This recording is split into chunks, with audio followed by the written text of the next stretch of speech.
All right, now, everybody. Quiet, listen to me. We're going to start a show. Now, some of you people have been with me before. You know it's going to be a tough grind, but we're going to have a show.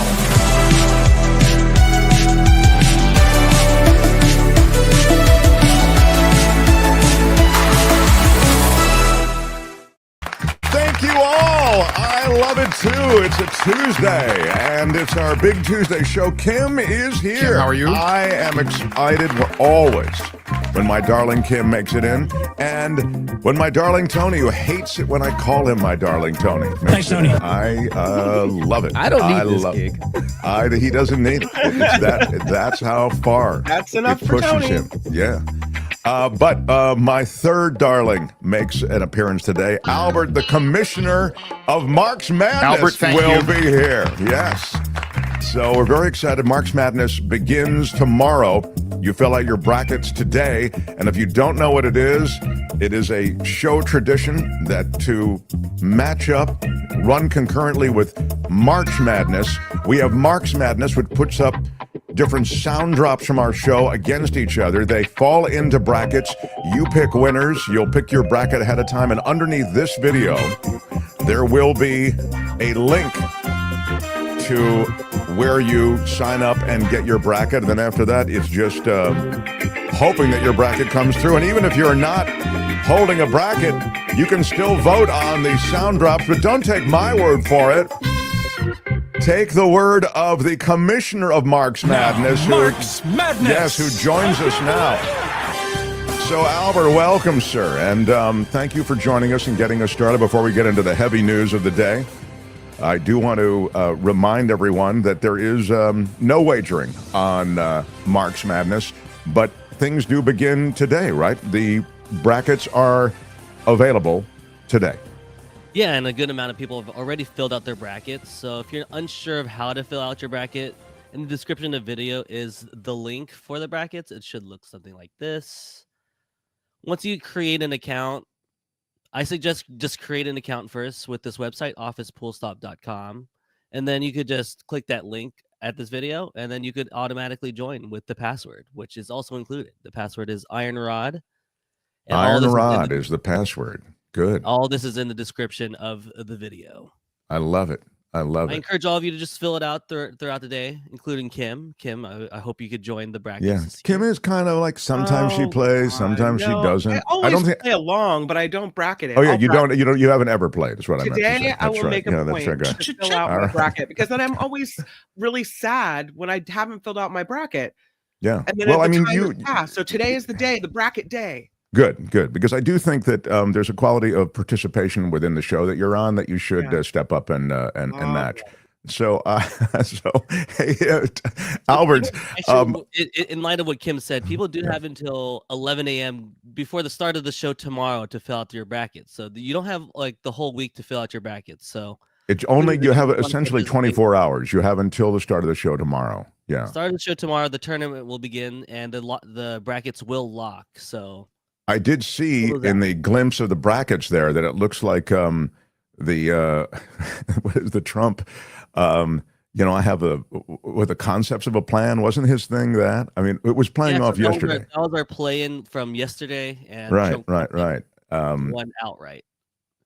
Concepts won. Yeah, Trump concepts. Yeah. So just a yes or no, you still do not have a plan. I have concepts of a plan. That's going to play off against a shame, I see, right? That'll be the, isn't that the first? Shame. Yeah, that'll be the first match for tomorrow. And for people to vote, so for these drops to move on, we will all vote. And that'll be in the post tab on our YouTube page, which is right here. So again, daily, we'll vote on, like in this case, it would be the concepts, Trump concepts versus plan, or rather, shame. So it'll be concepts versus shame. That'll be first tomorrow. And you'll vote in posts on our YouTube channel. So those of you who are listening, who are podcasters, who are taking us in across Spotify or iHeartRadio or in any of the other ways, Apple Podcasts, you can still participate, but you're going to just jump on, at least for the voting, you got to jump on YouTube, okay? So go to our channel on YouTube and just vote in the posts section, and that will determine the winner. You can help determine that. And again, you can determine the winner based on anything you want. We have explainer videos up. Albert did a couple of explainer videos too. So if you need that explanation and if you need to hear what they all are, which is really something you do need to do because these are all new drops typically in the tournament for the most part. I mean, real listeners to the show will recognize them, but still how they're labeled, you may want to be reminded of. So there's a separate video, right, Kamish? Yes, it's under the official 2025 Marks Madness audio drops. You can find that video along with the how to log in as well in the same video. Yeah. This is pretty great. Richard Delamater asks this question, and I think it's an appropriate one. He asks, with a $5 super chat, hasn't there been enough madness this March? Yes is the answer. And what's the prize, he asks? A trophy that never arrives? You get That's a long. Look, we had a trophy controversy. It was a couple of years ago. We did shirts a couple years ago too. The shirts did get sent out, didn't they, Albert? Yeah. Yeah. The custom shirts. The custom shirts got sent out, but the trophies never were sent out, even though I did purchase them out of my own pocket. Yeah. I thought we were doing wine this year. Oh, well, we'll talk about that. I'd love to do wine. If they'll send it out, sure. Yeah. Why are you yelling red? Okay. Well, then I guess we're doing wine. Why are you yelling? I mean, I hate to be involved in pushing alcohol in any way. Mm-hmm. But on the other hand, I mean, I think there is a drop. I'd be willing to bet my lunch that there's alcohol involved. Right. That drop does play in the tournament this year. So maybe it's appropriate that we add some wine. Can we please never get rid of the drop, Girl, You Just Woo? And Girl, You Just Woo. Girl, you just woo. Is not in the tournament, Kamish. It's been in the tournament in years past, and this year we really wanted to freshen things up to make things feel a little different. Coffee, says Amy B. I don't know if coffee. I think coffee is in the. Put that coffee down. Yeah, that is in the tournament this year. Yeah. So, all right. So Kim has clarified the fact that we will send wine to the top 3 finishers. Is that it, or just the top finisher, Kim? Maybe the top. I think the top finisher probably. The top finisher gets the wine. Yeah. All right. A special wine package. We need alcohol this year, says Gil. Albert, thank you. As a great sage once said, Albert, thank you. Albert, thank you. Yes. And I look forward to Marks Madness, which does begin tomorrow. And again, the click-through for the brackets is at the bottom of this video. And also check out the explainer videos that Albert has done on this channel. Shame, shame, shame is strong, says Jose. Kamish, I know you're not allowed to officially handicap or pick a winner, but since you don't really know any more than anybody else, do you want to give a tip? Shame is strong. Shame. Yeah, I mean, and it plays off at the beginning of the tournament. It's the opening drop. It is you like it to go deep? Drop. I kind of like AOC's drop, but oh yeah, the AOC. Oh, girl, baby girl. Don't even play. Yeah, that may do well also. But my favorite probably is the CCP drop. Like we snuck it in there last year, and I'm hoping it makes a deep run. Have you ever been a member of the Chinese Communist Party? Yeah, that's a pretty strong one. It's a pretty strong one. CCP is what it is on the. But again, for all the codes and descriptions as to what the drops are, find them in the explainer videos that the commissioner has done right here on our channel, and you can find click-throughs again to get your bracket under this video. Albert, everybody. Thanks, Albert. Thank you. Wow. Got a lot to get to today. A lot to get to. David Cay Johnston, the Pulitzer Prize winner in the second hour, and there is much to talk about, much to get through. Thank you for your emails and comments. I'll try to get to as much as I possibly can today. Coachella Valley Coffee plus cannabis plus wine, says Silicon Valley Blocks, equals 2025 care package.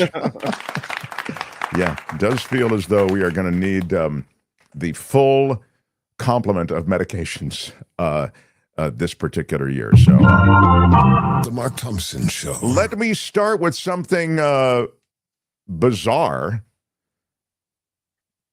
It's the Statue of Liberty, and Kim informed me on the hotline, and she never uses the hotline.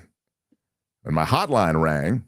And very few people even have the hotline number. I picked up, and a desperate Kim McAllister was apoplectic. She was emotional. She was over the edge about the fact that the Statue of Liberty was being reclaimed by France. What? Repo. Yep. Yep. And we learned that indeed a politician in France has called for the return of the Statue of Liberty. Please, Kim, tell me more.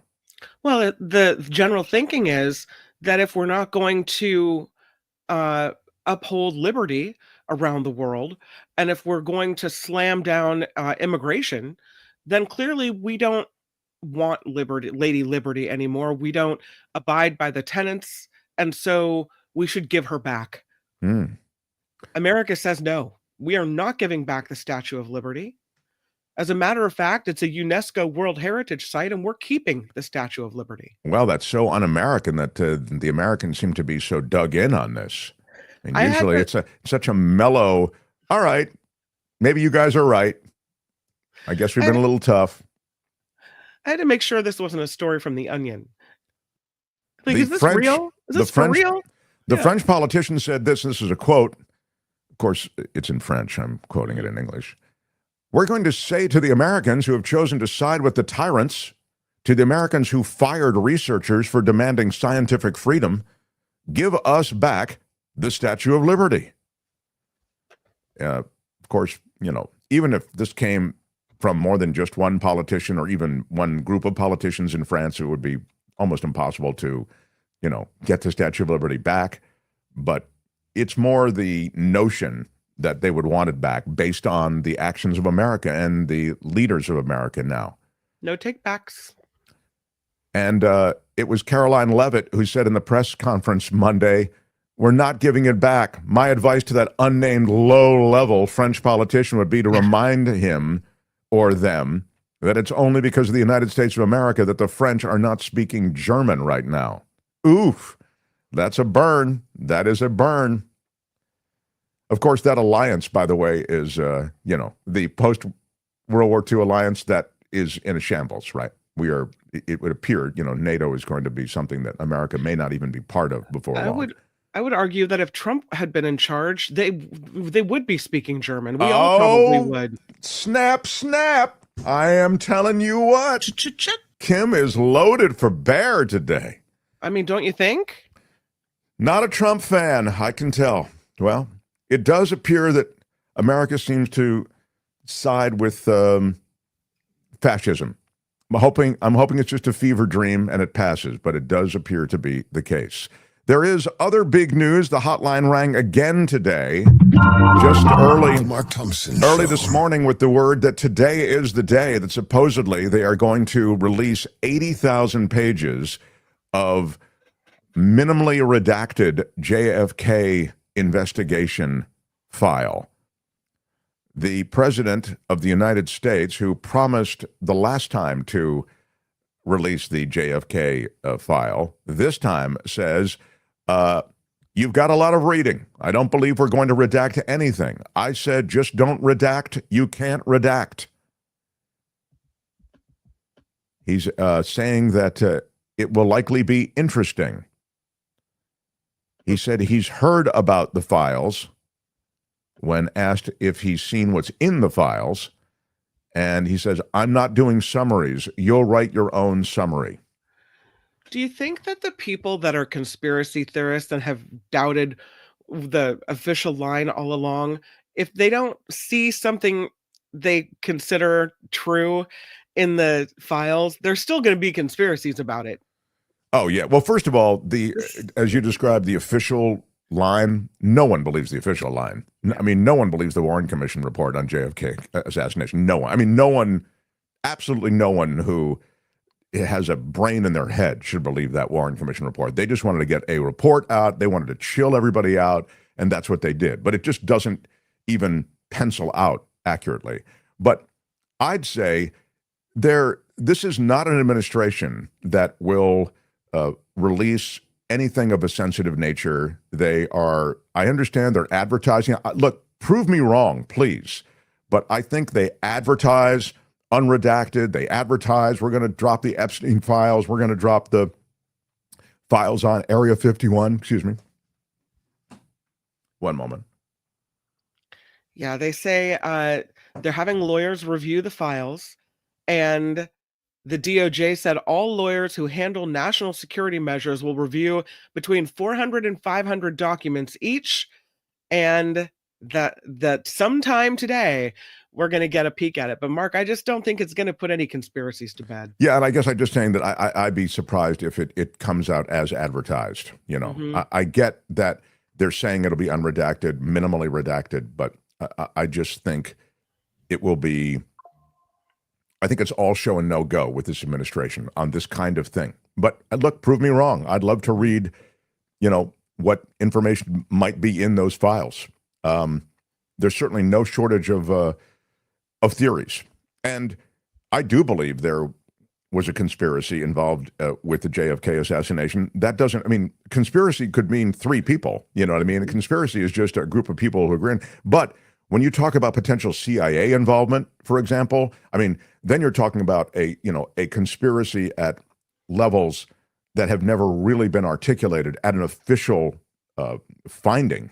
I mean, if these files in any way reflect that kind of conspiracy, that would be, I think, groundbreaking. And it's for that reason that I don't believe that they'll really, reveal much when they reveal these files. I don't think any president, especially this one, who can just do what he wants, is going to run afoul of the CIA, for example, if the CIA was part. This is one conspiracy. I would put it among the better traveled conspiracy theories when it comes to the JFK assassination. That's why I mentioned the CIA's involvement. So, all right. What is the benefit of releasing the JFK files at this time by this administration? MG is asking that question. I think the answer is he promised he'd release them. A lot of his constituency that brought him to power, Donald Trump, they do sign on to a lot of different conspiracies. So there's no shortage of, as I say, conspiracies that are connected to the JFK assassination. But even more to the point, there are more theories about the JFK assassination in general by even those who you wouldn't consider conspiracy theorists. And for that reason, the JFK files have an even greater public interest associated with them. So if you're the president who releases those files, these top secret findings that have been there for so long, if you're that president, that's you can take a victory lap on that. Now, again, let's see what they release, but the promise is minimally redacted. Here it is. And if it really is that, I mean, he can take a victory lap on it, and I'll give him the victory lap. I'm ready to give Trump a victory lap on something he can, that is indeed a victory. But I'm skeptical. I really am. So, there's never been any credible proof to show that Oswald didn't act alone. Well, there you go. Randy has his own theory that it really was Oswald, and that's it. Anyway, Mark, the show description is wrong. JFK was shot 61 years and 4 months ago, not 63 years ago. Please do better. I'd like to apologize to the JFK conspiracy crowd. My apologies. I did wrong math. You did, Kim, I don't know. I did. It's my fault. Really My bad. I'm sorry. Yeah, I'm not blaming you. I'm not blaming anyone else. Do you want to go back and correct it? I mean, yeah, I will. Oh, okay. I stand corrected. Okay. All right. Or do you feel that your words have upset so many people? My words upset so many people. No. What's that, Tony? I said, or was he really shot 63 years ago and only 61 years ago when the clone was taken out? What about that conspiracy? That's what these pages we figured out. Wow, really breaking news. Thank you, Trevor Starr in Hollywood. Yeah. I know it won't be revealed, says the Lady Beatrice with the $5 super chat. Oswald's motive for this. Yeah. So, Oswald was, again, the profile of Oswald is a communist sympathizer. There are a lot of things about Lee Harvey Oswald that both connect to some sort of communist conspiracy, and also CIA conspiracy. If you really want a deep dive on YouTube, JFK Assassination, man, you will not come out for 2 weeks. It's unbelievable. You know who the comic and then actor on Law and Order, Richard Belzer? Oh, He wrote, I think he wrote a book on it. And it's just one book, and I mention him just because, like, it's a guy you wouldn't think would become so obsessed with that. But just Google or YouTube Belzer's stuff. Belzer, you could do a whole weekend on just Belzer's stuff. So as you get lost in the conspiracies and the rising theories around the JFK assassination, I think there is so much there that it's both intriguing and frustrating. So Jack and Robert Kennedy, Malcolm X, Dr. King, John Lennon, Bob Marley, they had lived. Had they lived, the world might not be such a dark place today. Eat the rich, says Richard Delamater with a $5 super chat. Yeah, look, the world would be a better place for all those people being alive. So for that, we hang our heads sadly, but you're not wrong. So, but that's the latest, and when they drop them, we'll let you know. I think there it is. Yeah, Richard Belzer. Tony's so good; he whips up everything the minute you say something. Tony's there it is. I've got it right here. The Lady Beatrice with a $10 super chat says, I think that the emperor has gone so far that the French feel that their gift is being misused. The Statue of Liberty is iconic, but I understand their feelings. Yeah, I mean, the early days of this Trump administration have been a real education for many, and even his followers, I'd suggest. A lot of them are maybe going to continue to be shocked at the way their lives are going to be negatively impacted. Glad I can see you live, says Elwin. Yay, Elwin. Love that name, Elwin. Again, one of my favorite names of the OGs on this show. Thank you for the $5 super chat. So, The Mark Thompson Show. All right, moving on, but that's the JFK stuff. Gavin Newsom has sent out word, and then I will get to Trump. I'll get the judges, the deportations. I've got David Cay Johnston. We'll talk about all of this with David as well in the second hour. But Gavin Newsom has a plan for tech CEOs to contact him if they need to. And they may want to, under the radar of some of the watchful eyes that they worry about. So roughly 100 leaders of state-headquartered companies have gotten a package in recent months, a prepaid, inexpensive cell phone, a burner phone, in other words, and it's programmed with Gavin Newsom's phone number and accompanied by notes from Gavin Newsom himself. If you ever need anything, I'm a phone call away, says one of the notes. That was sent to a prominent tech firm CEO. It's printed on official letterhead along with a hand-scrawled addendum urging the executive to reach out. It was Newsom's idea, apparently, and he's already gotten some valuable interactions. At least that's what he's saying.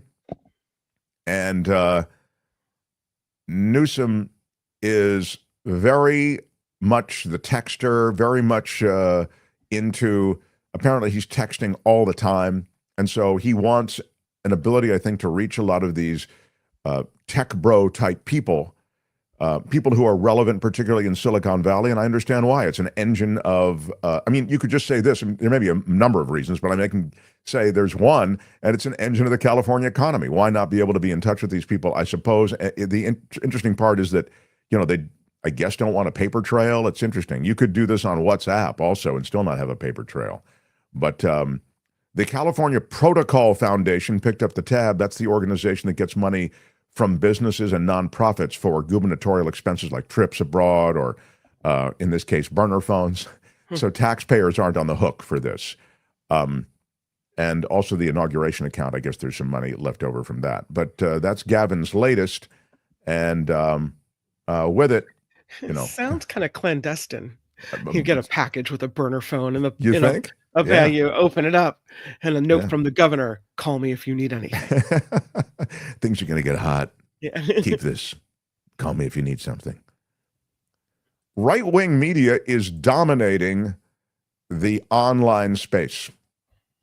They are on in sports. They are on in comedy. They're on, in other words, in non-political spaces and in purely political spaces. They have an oversized volume within the online universe. This from Media Matters. And an increasing number of Americans get their news from online news shows, of course, and streamers.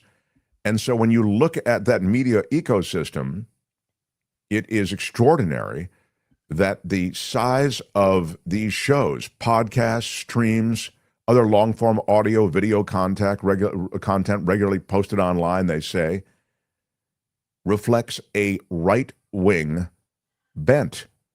They did an analysis based on 320 online shows with a right-leaning or left-leaning ideological bent. And they found that right-leaning online shows dominate the ecosystem with substantially larger audiences on both politics and news shows, and even supposedly non-political shows that were determined after they looked at them and listened to them that they platformed ideological content or ideological guests, those connected to some right-wing ideology. I thought the media was controlled by the left-wing people. No? Isn't that what they tell us? Oh, it's all the left wing. Don't they even say it's the Jewish people? Oh. It is it's a common notion. Kim's right that the, mainstream media leans left.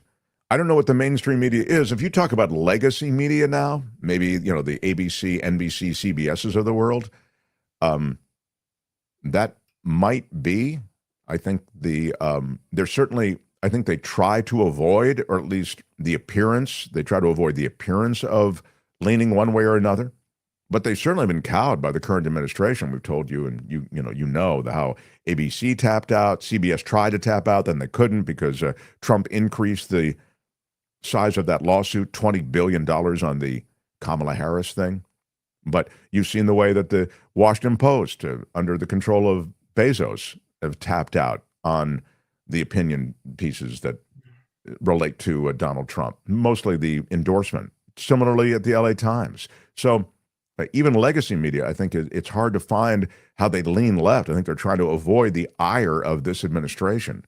But this is just interesting because they found 320 online shows, 191 right-leaning, 129 left-leaning that were active last year and covered news and politics and had related guests.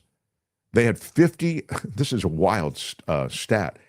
These shows had at least 584.6 million total followers and subscribers. So this is an immense group of people. And as we've said before, it's increasingly how people not only get news, but how people decide on what policies and what parties they even link themselves to. They found substantial asymmetry across platforms. Right-leaning online shows had at least 480.6 million total followers, nearly 5 times as many as left-leaning. Across platforms, YouTube, Rumble, Twitch, Kick, Spotify, Facebook, Instagram, and TikTok, right-leaning online shows accounted for roughly 82% of the total. Left-leaning online shows had 104 million followers and subscribers across the 8 platforms, nearly 5 times fewer. 9 out of the 10 online shows with the largest followings were right-leaning. Again, 9 out of the 10. More than 197 million people listened to those shows. The only left-leaning show among the top 10 was What Now with Trevor Noah. It has 21 million total followers. Wow. I don't even know What Now. Have you heard that ever? I don't know it. Clearly we're missing out. I love Trevor Noah, but again, otherwise, the other 9 in the top 10 were right-leaning shows. So there is a new battle that it's funny that Trump rails about mainstream media. We're going to play you when David Cay Johnston gets here. We're going to play you a bit of what Trump was saying at the Justice Department. He did it on Friday after we got off the air.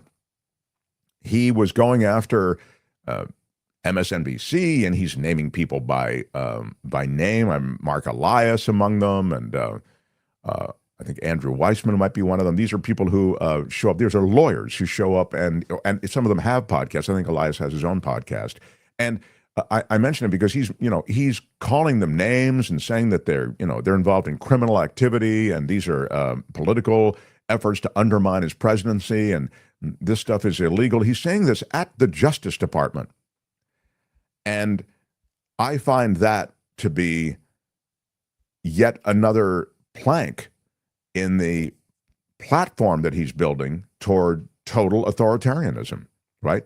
Cow the media. And he's done it in part through the courts. But now it appears that, he's very much, it would seem, as he makes these comments at the Justice Department, sicking his Justice Department on journalists. But I'll get more into that, as I say, with David Cay Johnston. What I mention in this context now is that, dude, you control the online space. 9 out of 10 of the most powerful podcasts, the biggest audience, is controlled by the right-leaning podcasts. I just gave you the stats. So this is the reality of today, that legacy media is increasingly irrelevant. And again, I don't want to overstate it. I mean, you still have like 8 million viewers, I think, on World News Tonight and all the rest. But Lester Holt's got his thing, and isn't Lester Holt leaving NBC's? Yeah. In any case, all I'm trying to say is that the clear trend is toward the independent, we'll call it, media platforms, and those are dominated by the right. And so with that, you have an America that is getting its information from the right. And so a lot of what's happening is actually going to jibe with what the right wing wants. And the audience is increasingly getting their facts filtered through what they want. And so I think it'll be interesting to see how it plays out. And it's concerning. I mean, it's really concerning. I mean, the left needs to find their people. The left needs to find, David Pacman, who was here yesterday. I mean, more like him.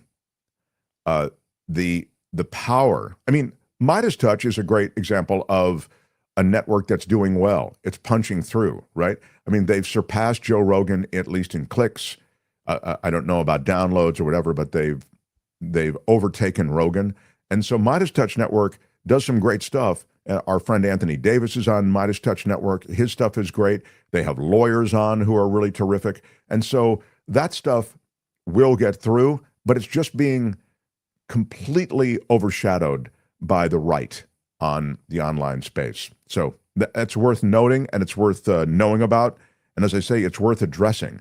I do think you need to support the left-leaning or centrist. Perhaps you see yourself as a moderate. I mean, moderate may be considered left. I mean, the Overton window is always changing, but I do feel as though you need to support those shows that you believe in. So if this is one of them, I hope it is. I hope you support us. I hope you hit the like button. I hope you subscribe, etc. But leave us out of it. There are others that need your support. I've told you before, I try to support journalism everywhere I can find it.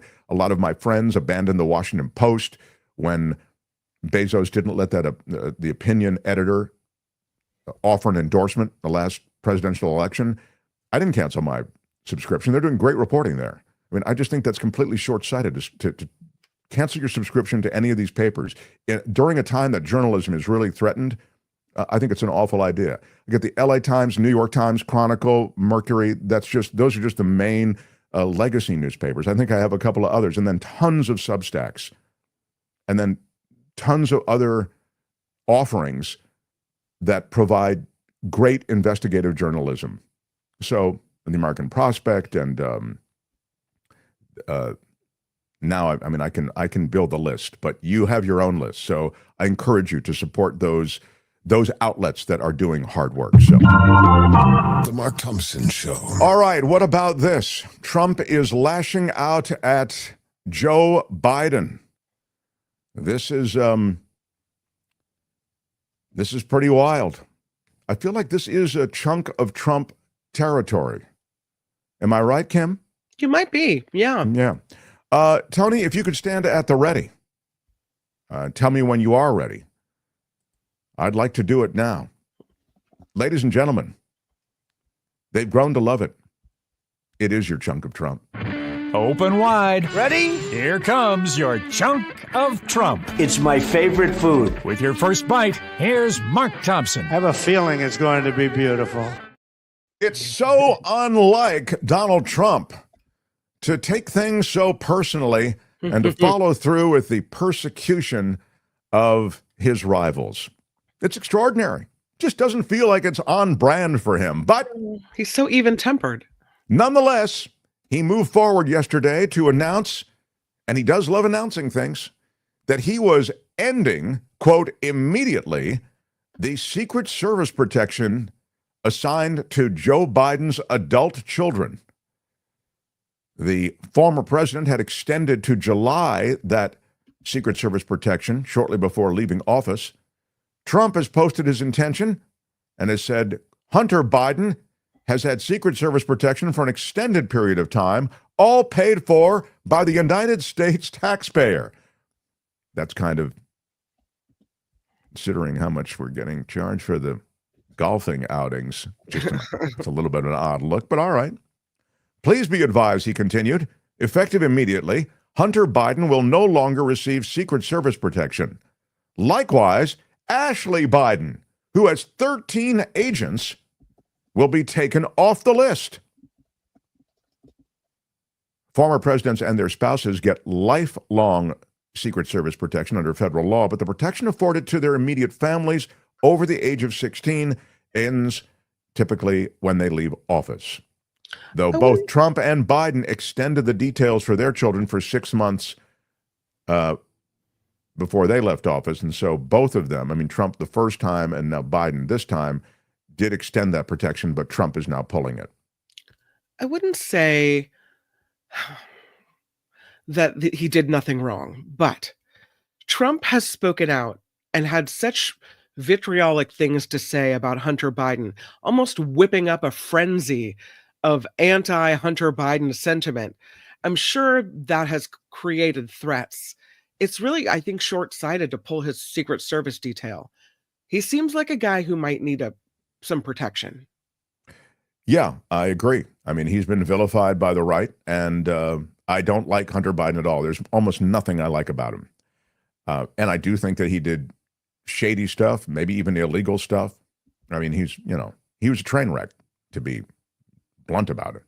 But I do think that they have vilified him and created a kind of target, and it's concerning. But I do want to be fair and note that Trump has also revoked security details of some high-ranking Republicans, even those who served in his own administration. What? You'll remember Mike Pompeo, Trump's former Secretary of State. He revoked the security detail for Mike Pompeo. Brian Hook, who is a former top aide. John Bolton, his former national security advisor. And so Trump's decision to remove these security details, it's on brand for him, and yet it is dangerous. So that wasn't the only thing Donald Trump did. Yesterday, he met with the Kennedy Center board. The board has voted to expand the committee that chooses the Kennedy Center honorees. You know, he's appointed himself head of the board. Kim, I think you're aware of that. He's running the Kennedy Center now. No one can do it like he can, Mark. Well, Kim, I sense some sarcasm from you, and I don't appreciate that. Oh. The president also suggesting giving the awards to Elvis Presley, Luciano Pavarotti, and Babe Ruth. Though the Kennedy Center honors are not given posthumously, and Pavarotti was honored already in 2001. Trump suggested expanding the event to include politicians, executives, and athletes. Trump seemed to say that he would agree to be the ceremony's host.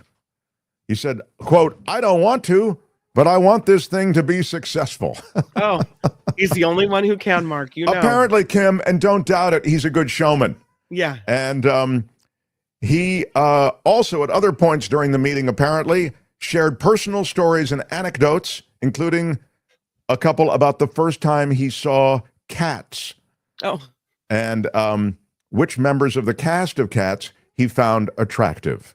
Oh. And that is the way in which he will elevate the Kennedy Center.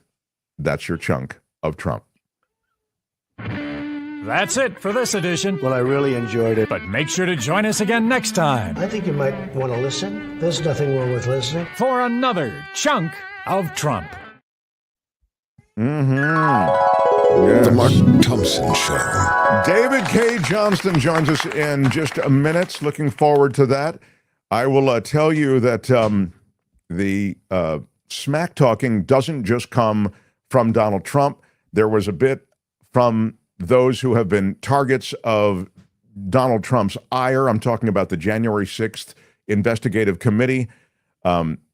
They are not only vilified by Trump, but he talks about trying to and perhaps invalidating, voiding the pardons that they received. They got these sort of what'd you call them, Kim? You'd call them preemptive pardons, I guess is what I call them. Yeah. And the investigators on the committee who are receiving those preemptive pardons, and they're issued by Joe Biden.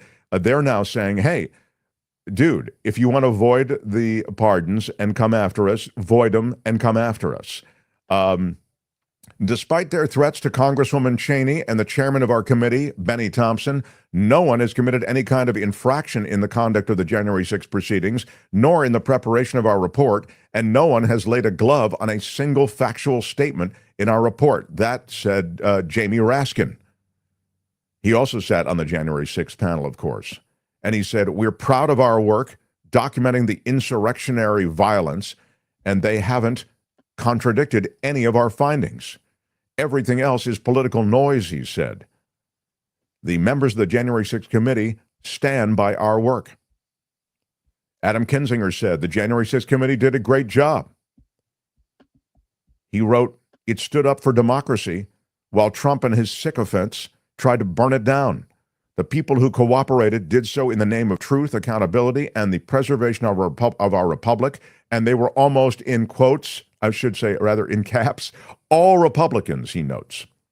And now, because he can't handle reality, Trump wants to puff out his chest and threaten the committee, Kinzinger asks. Fine, do it or shut up, he said. Mm-hmm. So the back and forth continues.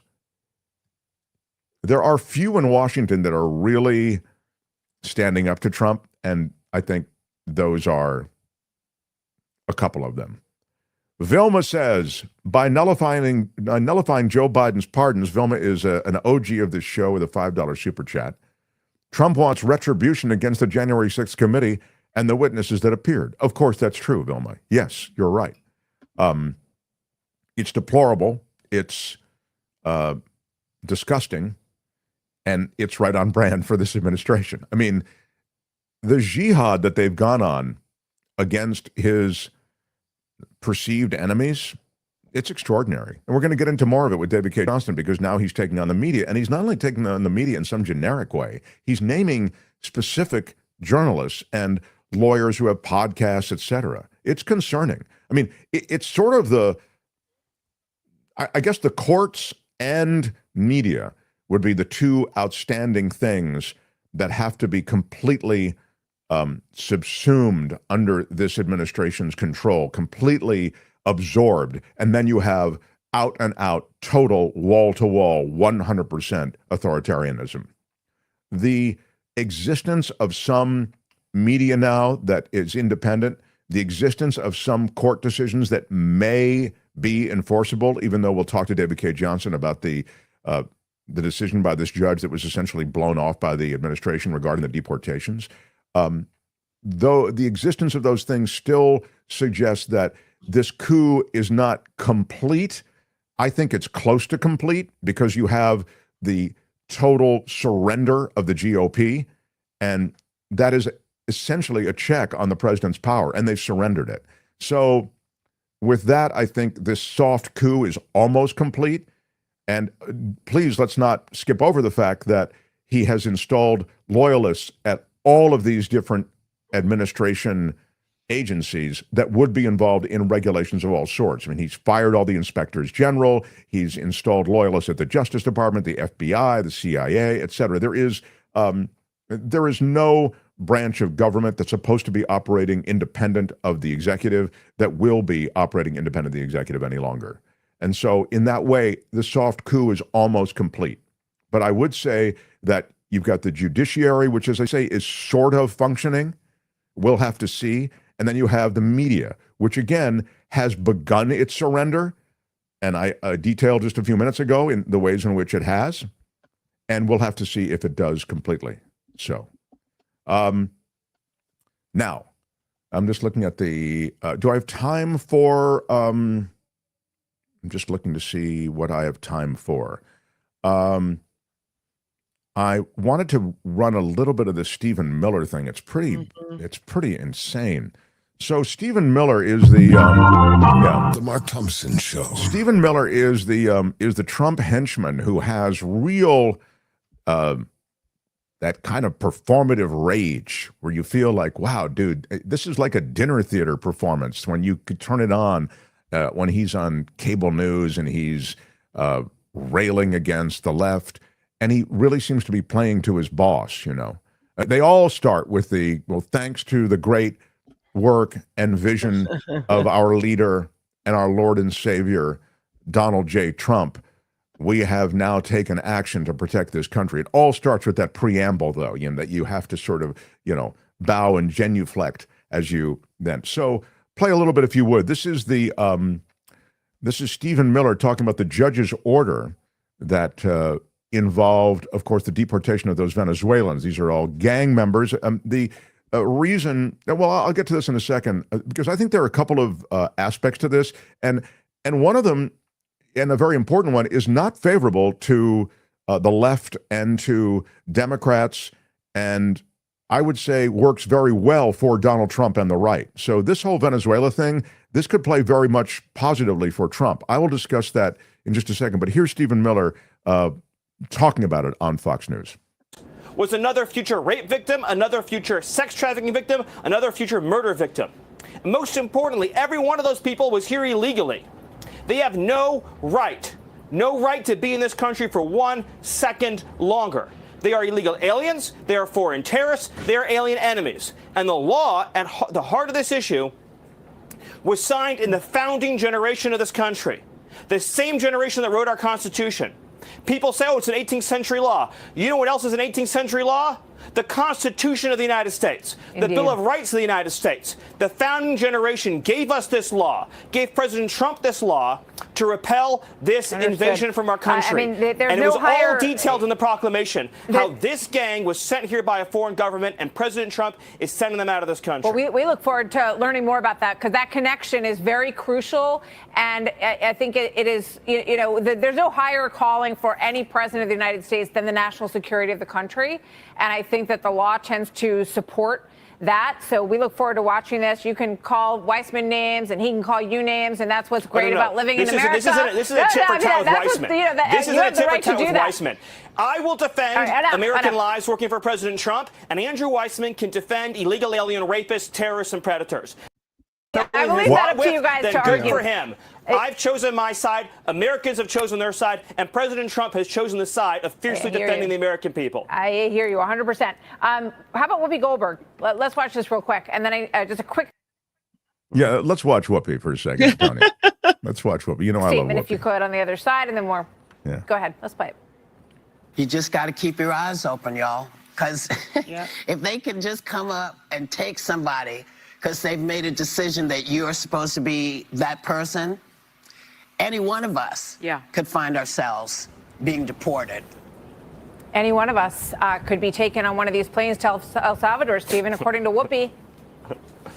Every one of these individuals, as a starting point, again, is an illegal alien. We deport from this country every year, at least now under President Trump, countless illegal aliens. That's how immigration enforcement works. What we are talking about here is, in addition to being here illegally, having engaged in an illegal and predatory incursion, they are also part of a recognized foreign terrorist organization. They are now also designated by the United States under statute as alien enemies. The proclamation, by the way, you can just read it. It details all the links to the regime in Venezuela. Well, the proclamation details it, but thank you. The proclamation details it, but I don't know that these guys are gang members. By the way, they might be. They might be. I mean, certainly they look like bad hombres, as was once said by George Bush. But again, what can I tell from a choreographed video like that? And here's the point. I hate to agree with Whoopi Goldberg because I just because I just think that whole yap fest on The View. I don't know. I just feel like it's a lot of heat and no light. But maybe that's not fair. I haven't watched a lot of it in a long time, and I used to go up against it, on KGO. It's a sharing of opinions. It's what we do here. It's talking about what the stories of the day are and having conflicting opinions about it. So I don't know. Just because it's women talking. Oh, it's nothing to do with women. Oh, it's a yap fest. Oh, it's who cares what they think? I care. Actually, well, I mean, that you went right to women, I think is instructional. Is instructive. I didn't say anything about women. I mean, you could put a bunch of guys together, and I think it's a yap fest. I mean, there are a bunch of examples. Turn on ESPN. They do hour after hour of yap fests. They're constantly talking about whatever Josh Allen, is he et cetera. NFL stuff, even though the NFL season is over, they try to gin up some story in the NBA. I mean, I think yap fests exist all over. I mean, I'd suggest. I mean, honestly, I don't mean to clap back at you, but I think you're maybe being a little more charitable with your evaluation of The View because it is women. Listen to you. You go right to because they're women. It's like, no, that's not really at all what I was saying. I mean, if you watch The View, I don't think there is. I don't, as I say, I don't think it's a lot of heat and no light. I don't think there is a lot of substantive stuff that goes down on The View. I just don't. I mean, now you can play clips for me, send me clips, and maybe I'm wrong. I'm open to that, but I don't know why you defend them so doggedly. Well, because I feel like most of the people that say, "Oh, I don't like The View" or what have you, are men who typically, and I'm not saying this is you, or I wouldn't be sitting here next to you on the show. Obviously, this is not the person you are, but many men will say that their opinions are somehow less significant or relevant because they're just a bunch of women on a daytime talk show. And I don't think that's true. I mean, a lot of them, there are a couple of them that have law degrees. And they're really smart. I just think it doesn't matter what their degrees are anyway, but it matters that they have opinions, that they share them with the world. Here's the problem I have with it. I'll just say it's a format problem. It's not the people they've cast. Okay, the format is putting too many people in the conversation. It reminds me of what happens on CNN when they're not well choreographed. They're talking over each other. So it becomes a yap fest. Yes, sure, I stand by that. Mm-hmm. So and Shelley, I don't know what you're saying. Shelley, wow, can't take criticism there, Mark? No. It's I've just shown my math. I understand these are distinguished people. I have been on the radio with them. One of them was considered as a co-host for me in Los Angeles. So I'm cool with these people. I'm saying that format is sort of like they throw something in the middle. It's like and they all scramble for it. And I just think it's a bad look. Donald Lynn says, Mark, you just said you haven't watched The View, so what are you basing these? No, I've watched it. I haven't watched it recently, but you're right. Maybe it's not the yap fest it used to be. Maybe they're all better. Gosh, sorry I touched The View. Again, I guess you guys all love The View. So The View doesn't dictate anything. Actually, I've heard several men say they can't stand the women yelling. Maybe that isn't said to men, says Cheryl.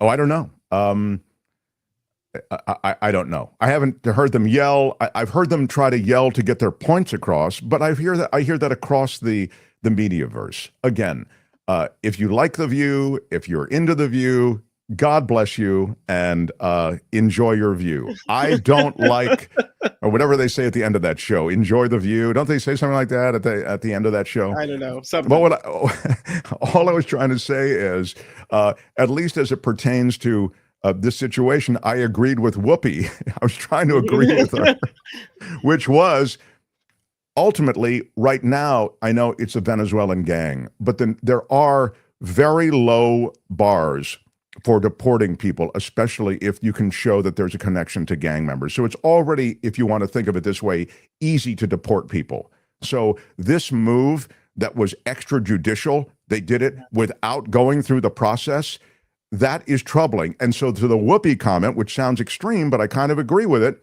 if they can do that, where they can just grab people and get rid of them or do anything to them, imprison them or whatever, that is un-American. That's not what we do here. There's a judicial process for everything. And as I say, it's quick, just like it's quick to get a warrant.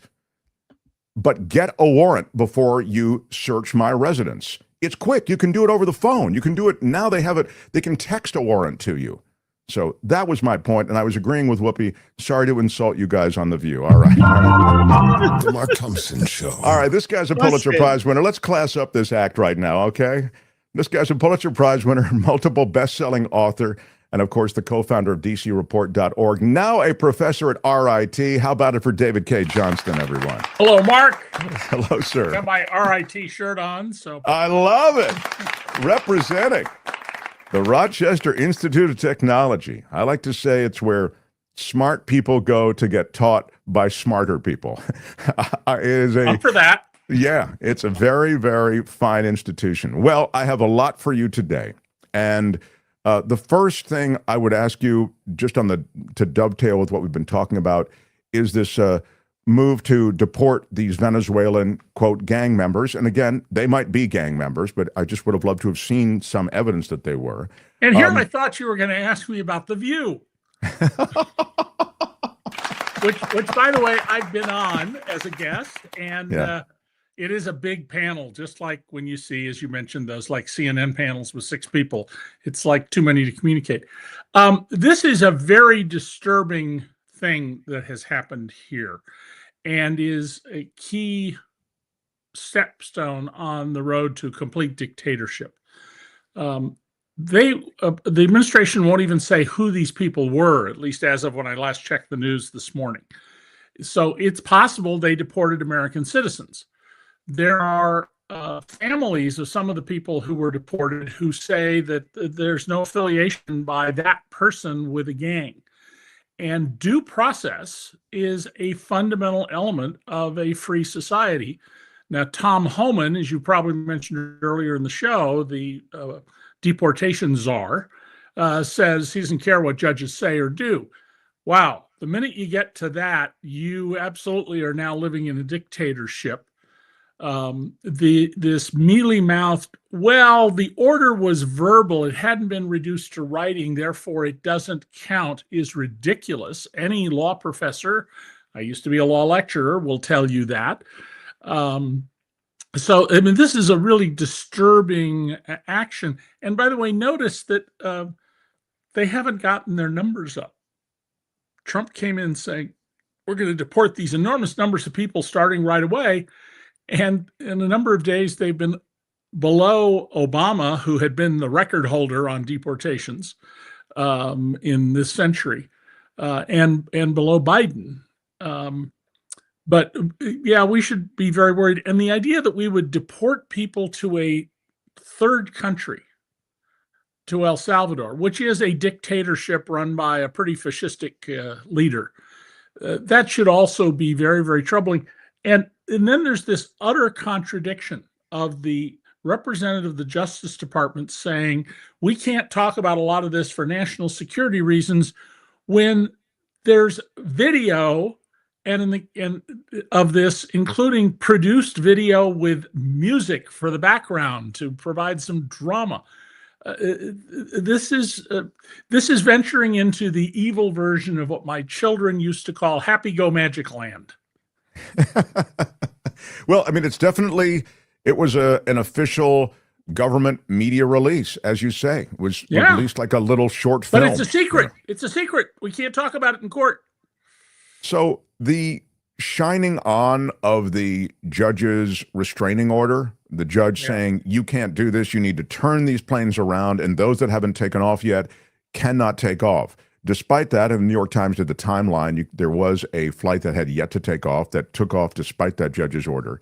I'm wondering if you think this is the first sign of blowing off judicial orders that they don't agree with. It seems to be that, but is it a sign of a trend, I guess is what I'm getting at. It's not the only judicial order that they have been thumbing their nose at. Part of the problem is there's so much litigation going on that, unless you got somebody dedicated to watching it and you follow their website, and if anybody in the chat knows of someone who's trying to do that or some organization, please post the link. But Donald believes that he's a power unto himself, and we're seeing that. I mean, when I just wrote a chapter for a British book about what's happening in America, it's a bunch of I've written for the whole series of these called bite-sized books, where we take a look at some issue. And one of the points I made in my contribution was that when Trump announced his supposedly Napoleonic quote, he who saves his nation violates no law, and then the White House put out those 3 images of him with a crown, that's the moment when the front page banner headline should have been Trump claims dictatorial power, something along those lines. And instead we got these wishy-washy, namby-pamby, oh, what does this mean? What is Donald trying to tell us? When he was crystal clear, I'll do any damn thing I want. And let's remember that 6 years ago in 2019, Trump declared, I have an Article 2 that says as president, I can do anything I want. It's not, almost word for word what he said. And of course, if you just go read Article 2, just open up a browser and type in U.S. Constitution Article 2, it says the president of the United States is the errand boy of Congress who does whatever Congress says go do, plus he's commander-in-chief of the military. It doesn't say you do any damn thing you want. But, David, those organizations to which you've referred, Congress and the U.S. military, do seem now to have been reshaped in the way that he has total control. Oh, absolutely. I mean, this the picture of Captain Paul Tibbets, later General Tibbets, standing next to his B-29 Superfortress that dropped the atom bomb, removing it because he named it for his mother, Enola Gay. Taking every single application to the National Science Foundation, searching for the keyword woman, and then round filing those. If I'm being a little out of date here, that means throwing it in the trash can, because traditionally they were round. Is clear evidence that this is a white supremacist, misogynistic, homophobic administration in which you're one of the Tuskegee Airmen who escorted all those bomber pilots over the Mediterranean and didn't lose a single plane in or out. Oh, no, we have to remove you from the website. You're a multiple Congressional Medal of Honor winner, but you're not white. Oh, we have to remove you. They did restore 1 or 2 or a small number of these. But this is right out of Orwell. We got a whole bunch of George Smiths in the employ of our government who are rewriting the actual historical account or wiping it out. And he who controls the past controls the future. Trump says he's all for peace, but he's bombing the Houthis and says, I'm going to do it more and more and more if need be. So clearly the Trump administration position is war is peace. Hate is love. I forget the third one. Well, this is a great point, because I was hearing from many, well, Donald Trump is the president of peace. And I mean, many who, from the left were saying, a lot of who are gone so far over to the left that it seemed that they had gone to the right, I hear this a lot. You heard it from Tulsi Gabbard, that one thing I like about this president is, he's a president for peace, et cetera. But he is doing more smack talking around the world than I can remember any leader in my lifetime having done. I mean, it's remarkable. He starts with our allies, Mexico and Canada, but then he goes to the European Union, then he goes to the Middle East. I mean, he knows that he's got the biggest military on earth and he has the strongest economy on earth. And so he can smack talk anybody he wants. Yes, and this is no way to be the president of the United States. I mean, this is how an ignorant, unsophisticated person would be president. We now know what it would be like without any question. But I think there's a moment here where we should consider we chose Donald Trump. You and I didn't vote for him. I assume most of this audience didn't. But as a people, we chose Donald Trump, especially those who stayed home and decided not to go vote because we were down what should have been roughly 17 million votes. And once you've made a choice, you have to live with the consequences of your choices. That is the whole idea behind a democracy.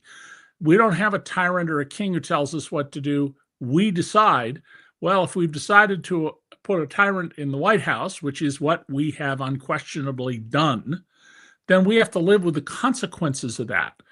And we need to recognize that the door to push this back out and to restore democracy is getting closed and will soon be barricaded. Justice Roberts, the Chief Justice of the United States, people say of the Supreme Court, he's not, he's the Chief Justice of the United States. He finally spoke up today and said this idea that you impeach a judge because you don't like his decision is absolutely anathema.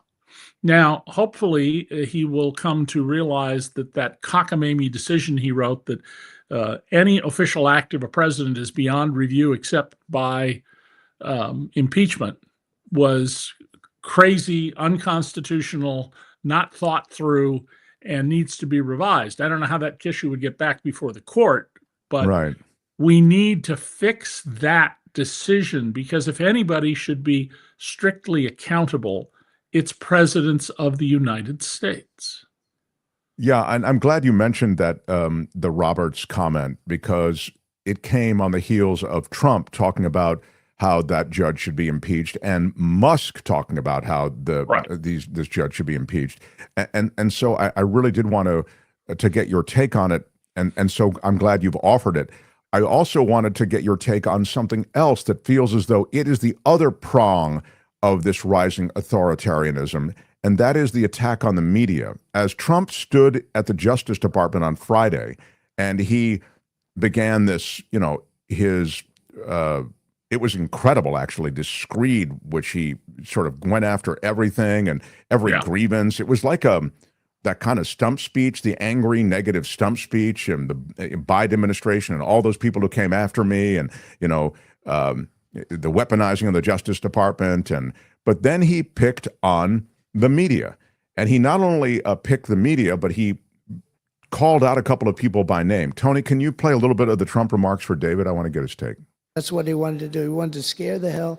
They wanted to scare the hell out of the judges, and they do it. And how do you stop it if you're a judge? Because you want to go home, you have a family, you have children, and the New York Times will write whatever these people say, and the Washington Post, and the Wall Street Journal, and MSDNC, and the fake news CNN, and ABC, CBS, and NBC, and they'll write whatever they say. And what do you do to get rid of it? You convict Trump.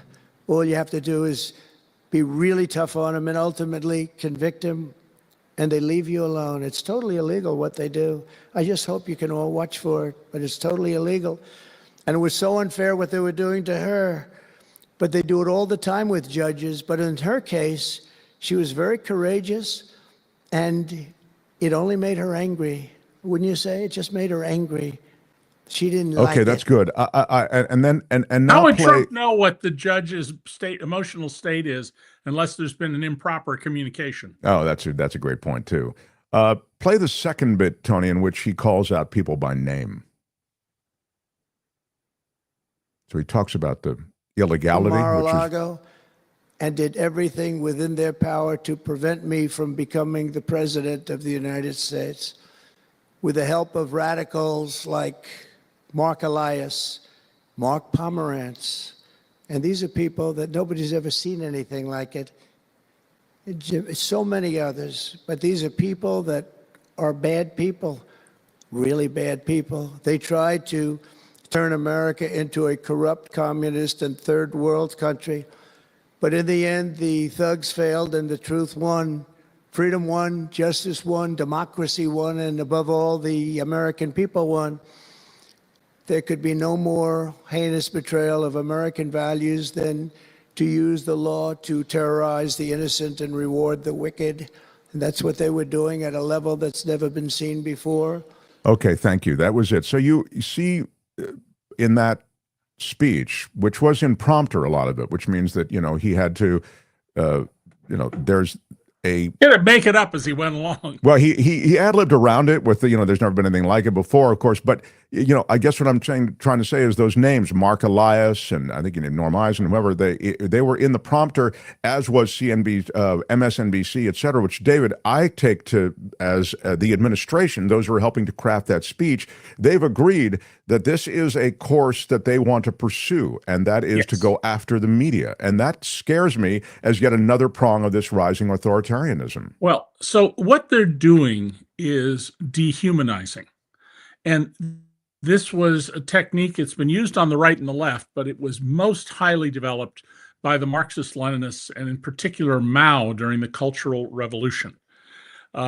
Educated class people in China were brought forth, put on stages with dunce caps on them, humiliated and denigrated. That's exactly what we saw Trump doing to President Zelensky when they ambushed him and shouted him down. There was no shouting match, there was a shouting down.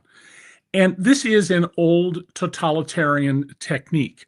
You dehumanize the people who will stand up to you. You take away any suggestion to your followers that they're worthy of being treated as human beings who have a different perspective. And you particularly invoke words like evil. And that should be a huge warning sign to us about what's going on. But unfortunately, as I just wrote in the chapter I turned in this morning for this British bite-sized book, our Washington press corps is failing us. They keep viewing this through the historic kabuki theater access journalism style of Washington journalism, which reason that I would never move there. I turned down every request to go there. And the headline should be, focused on these things. Trump calls lawyers evil. Trump denigrates judges. These should be major themes. And instead we get the sort of, well, this is an unusual comment by the president. It sort of lacks historical context. It's not quite clear what he's intending. Quit sucking your thumb and write what he says in plain English. And don't, and print organizations do this all the time. They want a little short quote. Don't do that. Don't clean up his quotes. Don't put what you think he meant to say. Say, in a rambling address, Trump said, and give us 250 words of what he actually said. If you need to annotate it, if you need to put in brackets, he said tenure when he meant temperature, things like that, fine, do so. But really, the press corps is failing us here. And it's not that they, as some people seem to think, they love Trump or they're in somebody's pocket or they're being told what to do. It's that they are from a culture that's all built around access. Getting a quote for getting this senator to stop and talk to you or take your phone call. And that's why you tend to see certain members of Congress and the Senate, much more often in the news than others, because they're news hounds. Chuck Schumer was famous as a congressman as a news hound. It got him to the U.S. Senate. And now Chuck has decided to cooperate with Donald Trump rather than stand up to him, because standing up to him would mean some people are going to suffer. People are going to suffer anyway. Let me follow up on that, because I would like your thought about what either concessions might have been extracted by Chuck Schumer in order to get the vote, or whether you thought he should stonewall it completely. What was the right move in your judgment? I think the right answer for Hakeem Jeffries and Chuck Schumer is very simple. Mr. President, your party has a majority. If you can't get together to enact legislation to benefit this country, that's your problem, not our party's problem, especially when the president is calling us all sorts of vile terms. That's it. So you would have let the government, you would have let the government shut down and let them own it, you're saying? Yeah, and because it is going to cause harm. There is no two ways about it. These people are intent to cause harm. They're willing to let children starve to death. They're willing to let the Marburg and the MERS and other very lethal viruses that kill a third to a half of the people who are infected get loose and travel around the world. They're willing to signal to Netanyahu, go kill 400 people, mostly women, children, and the elderly, which is what the IDF just did in Gaza. They're going to do what they're going to do. So you don't cooperate with that. You make a moral and principled stance, and you say, we know some people will suffer, but no matter what we do, there will be suffering, and it's not our fault. We're not responsible for their causing the suffering. They are. And you got to pin the moral responsibility on them.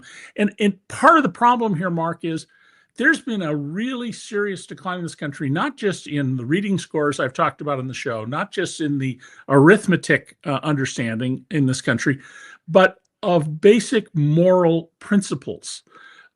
Very few children now go to any kind of steady, significant religious training. My parents were non-believers, but I had to go to Sunday school when I was little so that I would get some sense of moral understanding. And I was expected to learn and understand about your moral obligations to your fellow, not just citizen, not just American or resident, but your fellow human beings. And a lot of that is not there at all. I mean, just stop somebody, get into a conversation with somebody who sits down next to you in the coffee shop, and see if they can articulate moral principles. And I think you may well end up finding, even in the big cities where we tend to have the most educated populace, a lot of people have a hard time doing that. Yeah, it's funny. I guess when I hear, I mean, everything you said makes sense.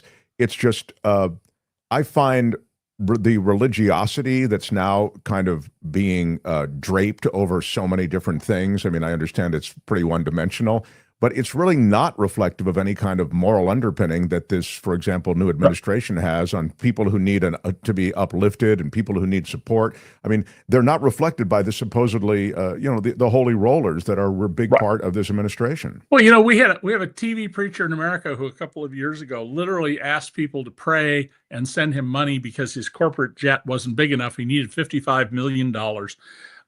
This televangelist from Ohio who says he'll send you the miracle cure water and your debts will go away. It's a little packet of commercially purchased water from Costco, it turns out. He is now finally coming under criminal investigation, not here in the U.S., but overseas. And I don't want people to get this wrong. Harvey Cox used to have me come speak at the Harvard Divinity School, one of a number of divinity schools I've spoken at. And he observed one time, because I had said something in a way that he thought was off, and he was correct. God wants you to prosper. If you believe in God, God wants you to prosper. What he doesn't want you to do is use your prosperity to oppress other people. And both the Old Testament and the New are full of your obligation, not just to your family or your community, but to the stranger. It is the stranger you owe. And people don't know that.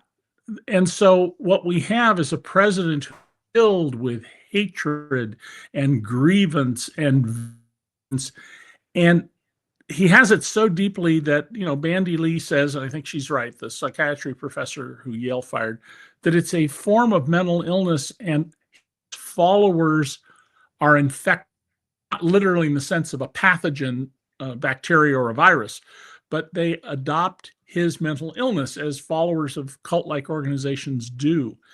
And our moral character here is all messed up. And there's one symbol that should really, I think, drive all that home.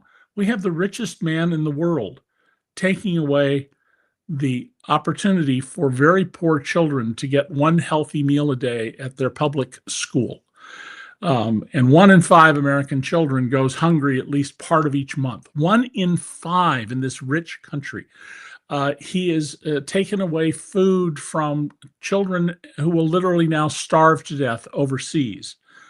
And he is messing with Social Security. We don't know yet the full measure of what they're doing here, but there is now out the plan that would require, when you apply for Social Security, that you have to show up in person with all sorts of documentation to prove that you're eligible, which for people who are bedridden, maybe near death because they've got some horrible disease, that's going away. And all of this in the context of what appears, and I emphasize the word appears, to be a growing, small, but growing religious movement about the sin of empathy. If you think you're a Christian and you think empathy is a sin, you are really, really an anti-believer. You've been had by the devil if you're a believer. If you think that there's so many empathy is a different sin. versions of Christianity too, David. Now, I mean, Yes. there's this new branch where they feel that Jesus is too soft. They like hard Christianity. They're going, and then there's this. Ricky O'Bear one says religion destroys reason. I mean, it is true that I don't know. You can learn a lot. Here's another. Pam says you don't Religion need. doesn't have to. Religion doesn't have to destroy reason. Of course not. Of course not. I mean, the Jesuits are brilliant, so often coming out of that. You don't need religion to have a moral compass. Is certainly true, as Pam Pierce says. I mean, Pam, thank you. That's a really good point. Ricky Gervais, the comedian, was asked on Stephen Colbert one night, and Colbert's a go-to-mass Catholic. Right. He asked him, well, what about having a moral compass? I mean, just go rape and murder. And he goes, I do all the raping and murdering I want to do, which is not, I mean, be responsible. Remember when the Republicans just talk about personal responsibility? Take responsibility for being a moral person, for teaching your children to be moral, for having regard, that word I'm trying to get back into our lexicon, regard for the other. I'm going to finish up with you by asking about something related to economics and Trump's policy on tariffs. And also, it's very David Cay Johnston, because it reminds me of so much of what you've written about in regard to who Trump is. It strikes me that he likes the tariffs, David Cay Johnston, because he can announce them. He loves announcing stuff, is what I'm, right. And then he can announce that he's not going to actually impose them, or he's going to impose. So there are a couple of announcements that he can make with these tariffs, and he is super powerful. In other words, you don't need any approval from Congress for these tariffs, because Congress has bypassed that. They've completely tapped out on that. They've surrendered to him the control on the tariffs. And lastly, it seems though he has very powerful people coming to him, basically auto manufacturers, et cetera, saying, please, Mr. President, don't impose these tariffs. So he gets everything he wants with these tariffs. He gets the announcement, he gets the attention, he gets the power, and he gets powerful people coming and begging to him. Here's what he doesn't get. He doesn't get investment. He wants, a lot of auto parts go from Michigan to Ontario to New York, back to Ontario, back to Pennsylvania. And he says, I want all those factories brought home. I don't want them to be in Canada, except if Canada's a 51st state. And you're not going to invest billions of dollars in a factory, or even a retooling of a factory that you expect to last years, based on the whims of this guy who flip-flops. That's another thing we should be saying. Donald flip-flops all the time.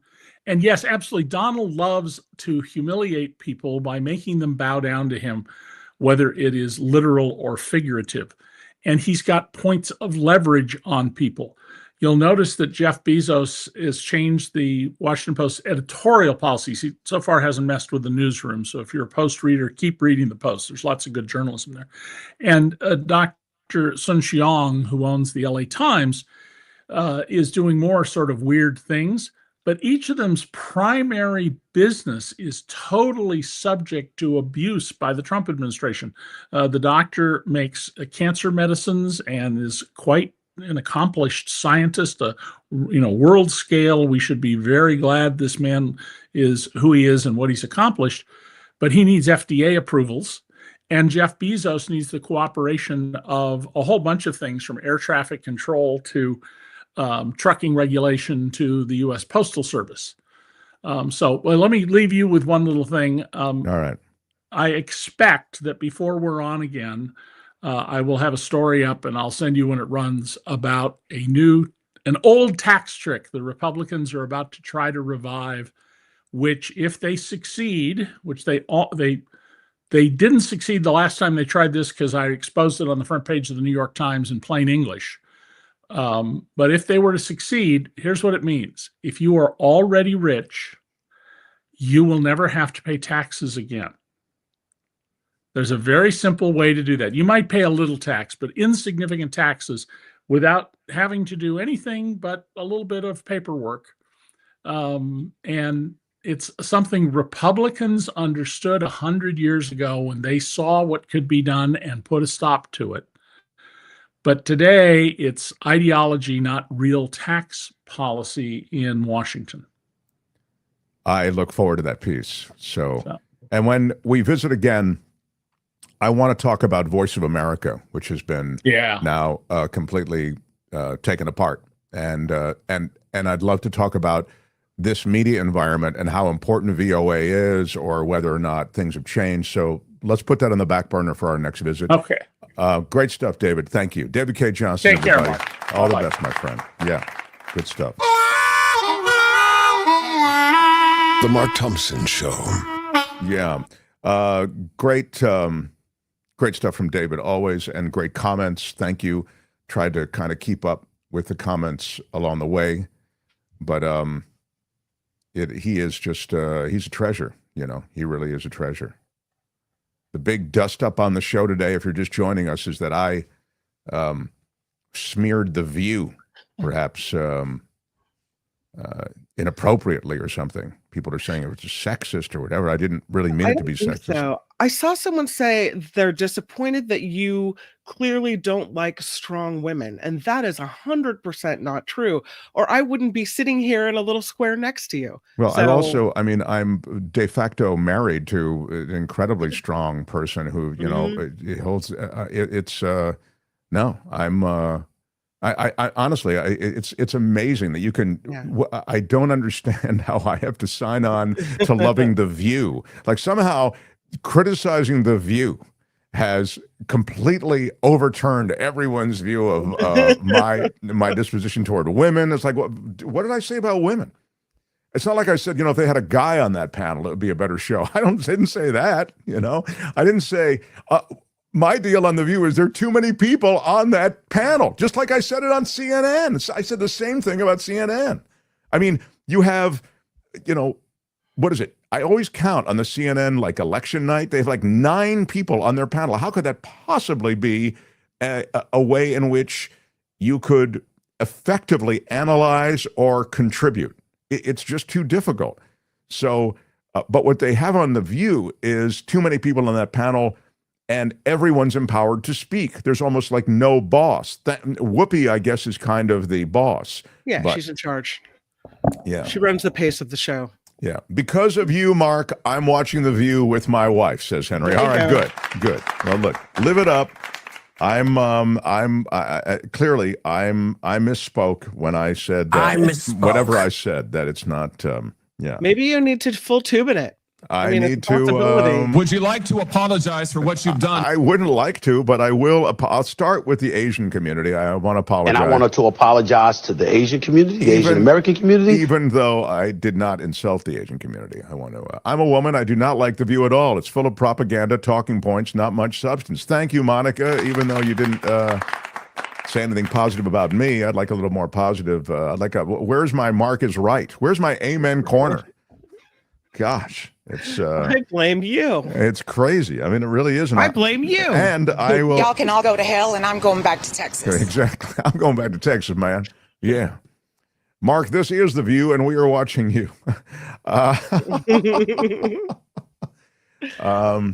You are awesome, Mark. Thank you. We need more of Monica Eastway, everyone. My gosh. Yeah. There's a reason that this place is fun. I will remind you. I will remind you. You know, I have to tell you one thing about The View. Makes this particularly funny. My friend, Tom Campbell, he created The View. Oh. So my buddy put it on TV. Okay. Well, I'm sure he really appreciates you dissing it. That's And great. I'm sure that if Hi, he were Tom. here, I would say Tom, but maybe one too many people on the panel. Are you going to give me that? Clearly, you have not watched The View regularly, Mark, says Rain. There are, I missed the rest of it. Oh. There are not too many people on the panel. They educate and have great guests, not propaganda. Well, you're right. I haven't watched a lot of it, and I will check it out. I think they're incredibly influential. I know they're incredibly influential. They were on the cover of the New York Times Magazine a few years ago as one of the most. But when you say they have great people on it, I mean, I remember Meghan McCain, and I thought she was not particularly a good influence on that panel. Okay, so maybe they've changed that, or maybe you like Meghan McCain. I don't know, but I found there's a lot of. I'm a View originalist. Yeah. I like the original View, so maybe that's it. Maybe you guys are all like the Barbara modern Walters. View. But back when I was a kid, Barbara Walters was there, and you had Joy Behar, and who else was on the original? Kim, do you recall? Barbara Walters. I think Yes. Joy Behar. Those might be the only two originals left. No, but who was on the Yeah. original show? Do you remember? God. Google it. All right. No. Anyway, Mark, I don't care for The View either, and what you said got turned upside down. Thank you, Susan Roberts.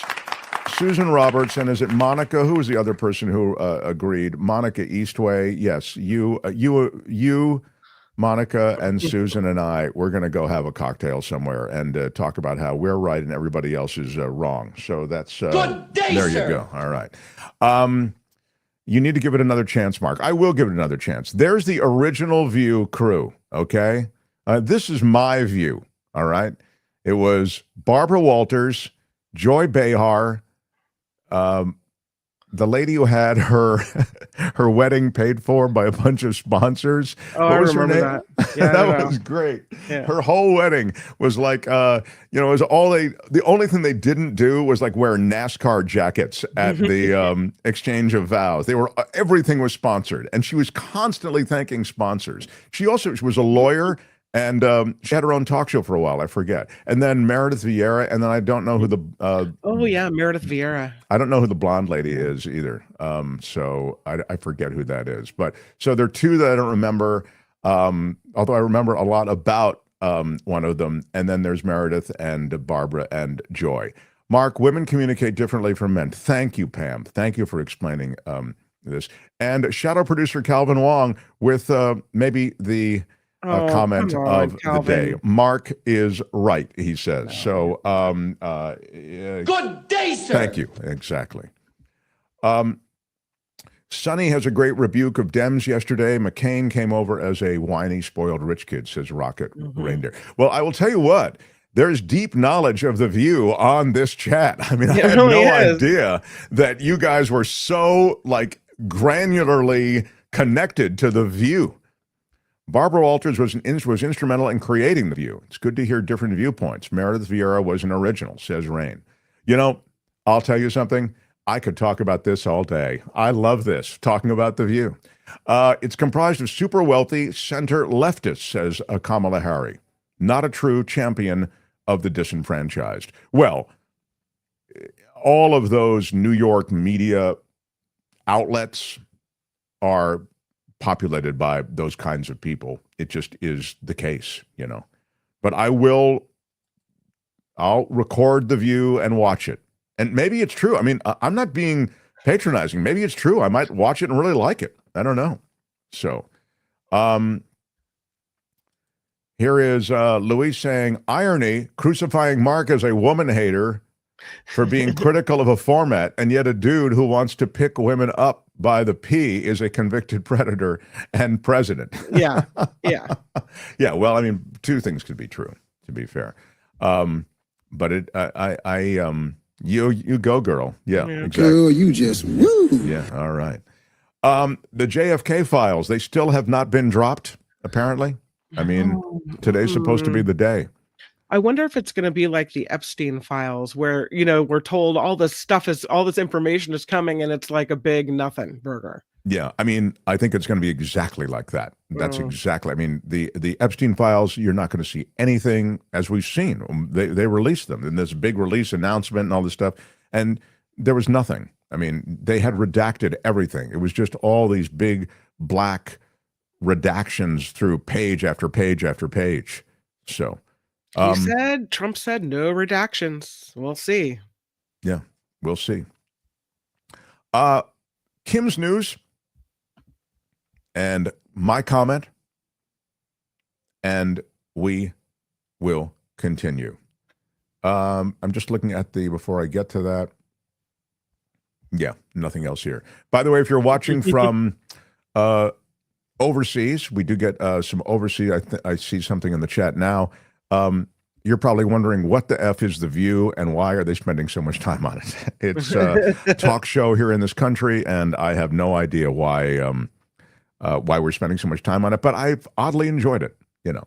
So Kim's news, and we continue. Mark Thompson Show. The Mark Thompson Show.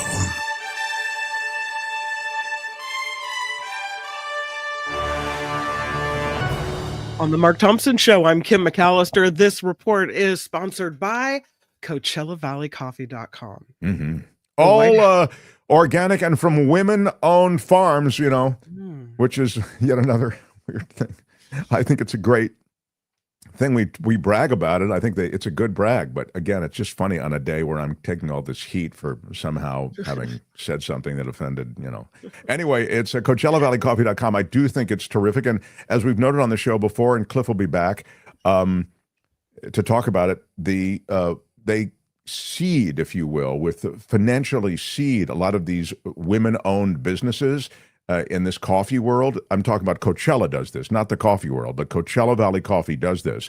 And they find that women actually follow through on the investment more than men do. So in other words, they've experimented with both men and women. And he said the women, they always come through. They use the money for the coffee business, and then we get their beans, they grow the beans there, and everybody wins. They actually build a business. We get great coffee beans, and then we can pass it on to the consumers. So CoachellaValleyCoffee.com, all organic and from women-owned farms, and do use our discount code at checkout. Mark T gets it done. Mark T is the discount code for a 10% off. And I right now am enjoying a bit of coffee as Kim does her news, which is my vanilla tea. Rich and so perfect, good. and you have your tea. Need anything you want, coffee or tea. They've got both on the website, and a lot more. You get 10% off anything. Now, Kim, please. Worth every penny. Worth every penny. The White House says President Trump and Russian President Putin have agreed to start talks on a limited ceasefire with Ukraine. The two leaders talked on the phone for about an hour and a half today. This as Trump has pushed for an end to war in Ukraine. The Kremlin said Russia agreed to a 30-day ceasefire on strikes on Ukraine's energy infrastructure. Officials say there were not any deportation flights that left the United States after an order by a federal judge was placed to stop these planes from leaving. In a court filing made today to meet a deadline set by Judge James Boasberg, the Department of Justice still refused to say exactly when the flights carrying alleged Venezuelan gang members left. The lawyer said providing those details would be inappropriate because the Trump administration didn't go against the order, but said they would be willing to give more information in a private setting. Yeah, and look, we know that there was one of the planes still on the tarmac when that judge's order came in. The judge's order was no planes take off, and the planes that are in the air turn around and come back. Both those orders were ignored, and they can try to play fast and loose with the timeline, which is what they're doing, but it ain't the way it actually happened. Now, the one thing I will say, and I'll just say this quickly, is this does play for the right, because it does play like, guys, what is it with you lefties? You object to the deportation of dangerous criminals? This is a criminal gang, and this president and his administration is deporting them. And you guys are like hung up on some judge's order? I mean, what's going on? Yeah, So God forbid we follow the law. It does play to that narrative. I think it's a net win for Trump and for this administration. But of course, as noted, it's pretty easy to deport people, especially if they're criminals. So I'm just suggesting the bar for Trump and Stephen Miller, et cetera, for the administration to deport these people is pretty low. And they didn't even decide to clear it. They just decided, hey, grab them and let's deport them. And they said, we don't care. We're doing this anyway. Yeah. And again, as pointed out in the chat, we do not know they're criminals. I mean, I'm sure, and I'm ready to stipulate to the fact that they probably are or whatever, but we don't know it. And it's not as though these guys don't F up a lot. This is an administration that really oversteers. So it's conceivable that there was some oversteering going on here. Look at what they just did with this deportation of the doctor who's the transplant specialist. Mm-hmm. I mean, they've deported her. They've deported or are working to deport the Palestinian protester. I mean, I just think that there's an aggression here that has to be at least be called back to work within the structure of the law. And again, the structure of the law is very generous toward your ability to deport people. So you're not going to have the same standard that we'd have in a court case involving an American, let's say, a naturalized citizen. So anyway. Trump says files will be released today regarding the assassination of former President John F. Kennedy. Speaking while touring the Kennedy Center yesterday, Trump said about 80,000 pages will be released. The president said a lot of Americans have been asking for this for a long time, and he will do it. He said largely unredacted. They've said, sir, can you please release these files? And so we are. They said, sir, can you please do it without it being redacted? God, I'm sure they'll be redacted. Whatever he, as is noted here, I just, I just don't believe anything. It's hard to put too much faith in what he says. As you mentioned earlier, President Trump is ending Secret Service protection for former President Biden's son Hunter and his daughter Ashley. Trump, calling the number of people assigned to their detail ridiculous, said their protection would be revoked immediately. Under federal law, former presidents and their spouses receive lifelong Secret Service protection. Their children, though, are only guaranteed that protection if they are under age 16. Former Congressman Adam Kinzinger says bring it to a legal battle with President Trump over his role on the House January 6th committee. Trump has targeted members of the committee that investigated the 2021 Capitol riots and claimed to nullify former President Biden's preemptive pardons for them. Speaking on CNN, the Illinois Democrat defended the panel's work, saying there's one person obsessed about the 6th because he still has been basically deemed guilty in the court of public opinion. He said he's not worried about Trump's December 2024 threat to imprison members of the committee. Senate Minority Leader Chuck Schumer is defending his support for a GOP bill that prevents a government shutdown. Schumer appeared on ABC's The View today to defend himself against backlash for his vote amid security threats that caused him to cancel his upcoming book tour. By the way, I love that show. It's good for him for going on there. I am here to tell all of you, my wonderful co-hosts, and the viewers at home that this is going to be my last season here at The View. Wow, that's... I know, it's your favorite show. Yeah. Yeah.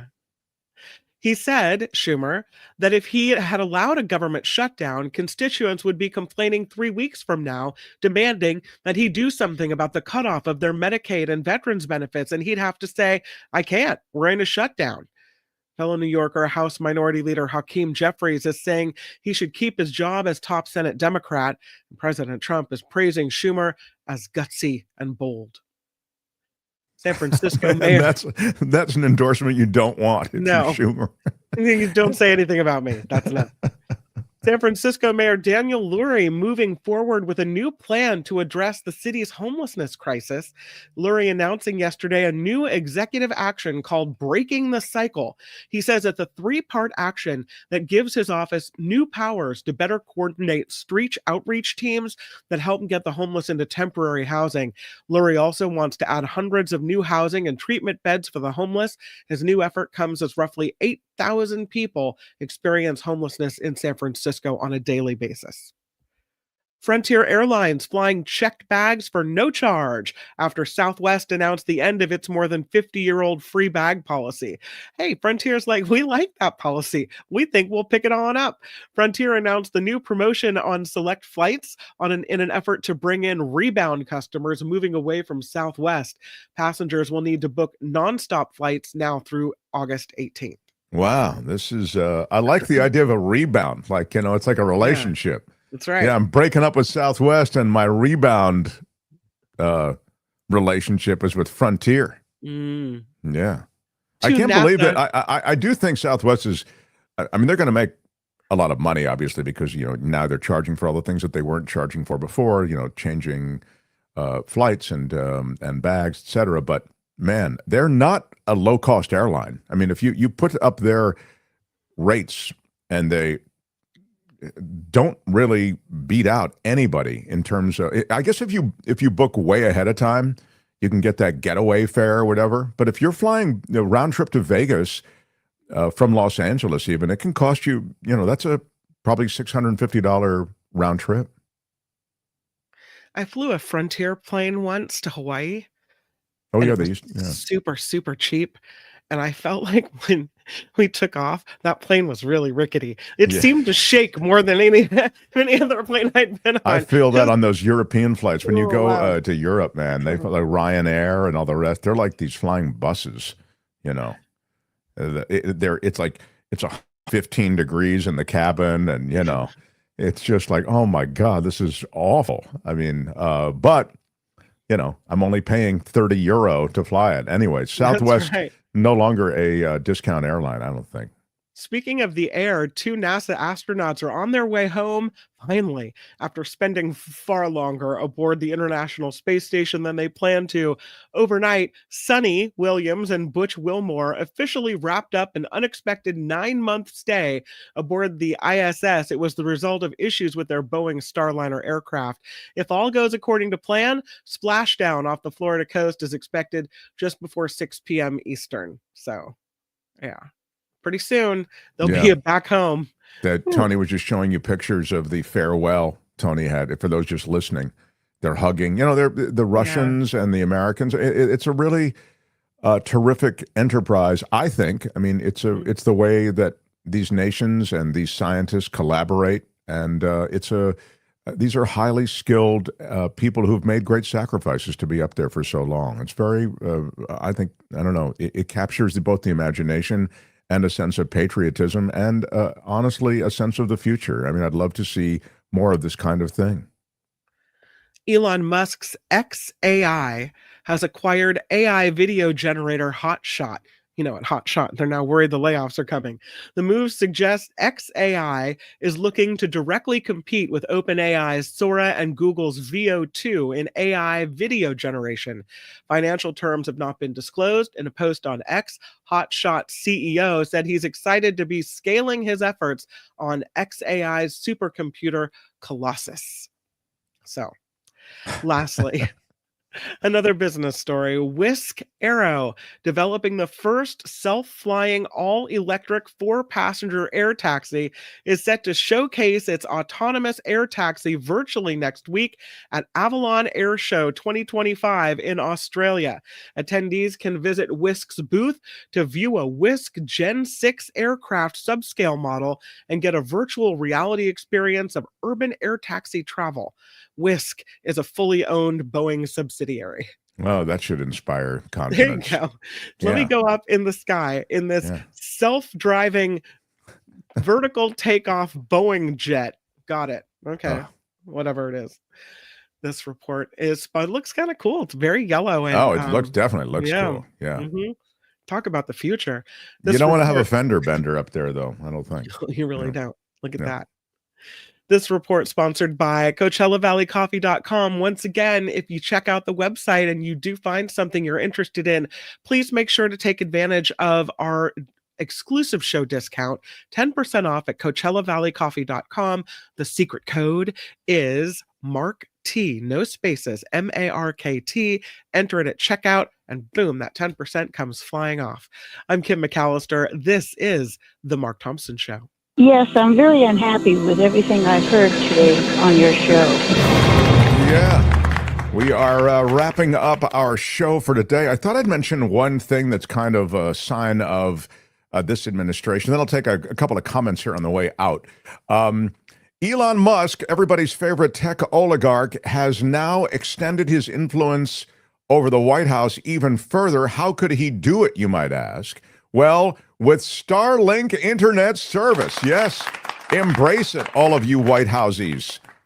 That's right. The internet service through Starlink has been made accessible across the White House campus. So Musk is donating the service.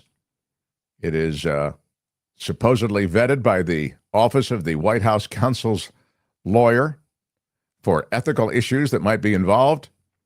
But apparently, tech donations should normally go through an approval process from the chief information officers at the White House and the General Services Administration, but I'm sure those people either have been fired or they have been locked out of the conversation. So the Starlink system, routed through a White House data center with existing fiber cables miles away from D.C., unlike the normal Starlink setups, which involve, these terminals that get internet signals from SpaceX satellites orbiting Earth. So this will be actually, fiber kind of thing.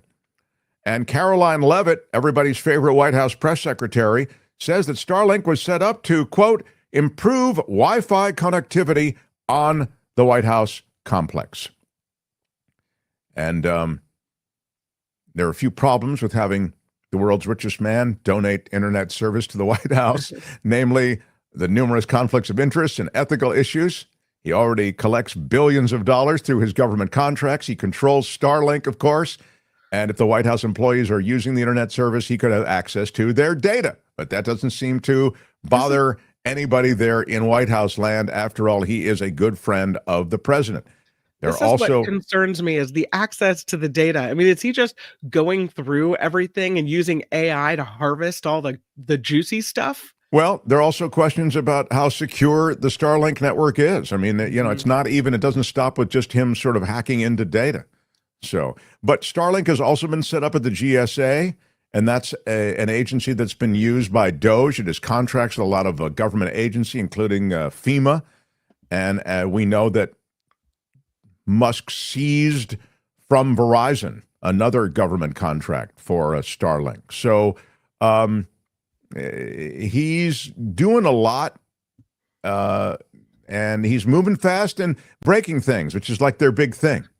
That's their. I think this, in a way, is what you get when you have private equity take over government. They move in. They fire a ton of people recklessly without consideration.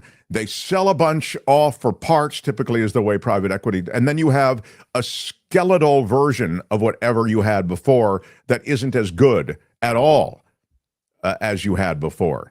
And this is all being done as they fly the flag of, government efficiency and reducing waste and fraud and abuse. But, that's just what's happening with Musk and with Starlink most recently. Now, quickly, some comments on the way out. Let me start.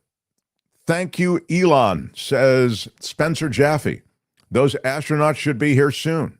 That is true.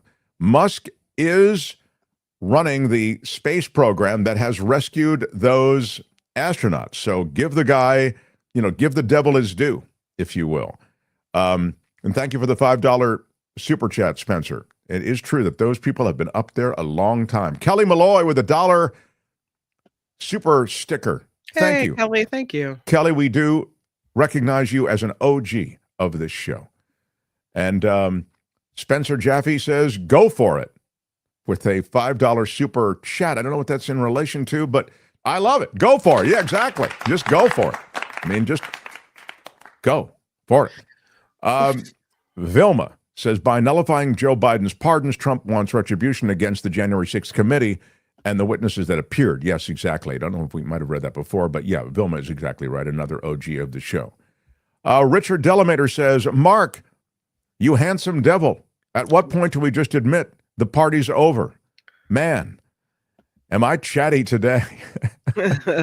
I think we're close to admitting the party's over. It's just a question of what happens when the party ends. I think we're kind of at that place. It also depends on what part of the party you're talking about. Chantal, on the Venezuelans, even if they were illegal. Yeah, and if they were illegal, then they can and probably should be deported. It's just a question of establishing their illegality, which is very easy to do. And as I say, these immigration courts aren't like the regular courts that we think of, that we're very familiar with. Immigration courts and these immigration proceedings, they move very quickly. There is such a low bar to deport these people. So I'm saying they didn't even go try to clear that low bar. That's really where I am, Chantal. Lucy McAllister, my favorite McAllister, checks in. Just in the nick of time as Kim broadsided me today. I don't even remember what it was. It's my fault. Broadsided me. Big shout out. Big shout out to Lucy McAllister. Broadside. Yeah, I mean, I couldn't believe it. I blame you. Yeah, I'm sure you do, Kim, but the reality is that you broadsided me unprovoked. Calvin Wong, who is the shadow producer of this show. That's nuts. All his enemies are on his hit list. You must be talking about Donald Trump. He'll do anything to prosecute or say crap about them publicly in order for his followers to attack them. Facts. Yeah, I think that's true. I mean, the smearing of media, the smearing of his adversaries, it's scary because, again, he's enabled a kind of militia, kind of is sort of being polite. The J6 pardons are a big part of that. And so by singling out, as he has by name, and even generically talking about the media as an enemy of the state, etc., you do risk a real retribution in his name and on his word.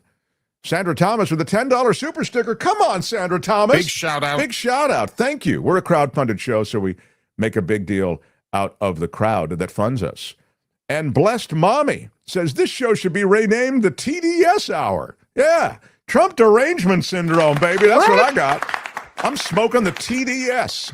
Yeah, we should rename it TDS. I got a little TDS. I'll be honest with you, a little bit. I'm taking some medication for it. But Calvin Wong has see Coachella Valley Coffee. He loves women. He loves women-owned businesses. Take that, Whoopi. Yeah, there you go. Right. There you go. I stand corrected. I stand corrected. Right. Lynn says, please address the attack on Voice of America. Wow, I don't really have time today. I'll tell you one thing I will read you. Dana Milbank did a great piece on the Voice of America being dismantled. I mean, they're firing everybody.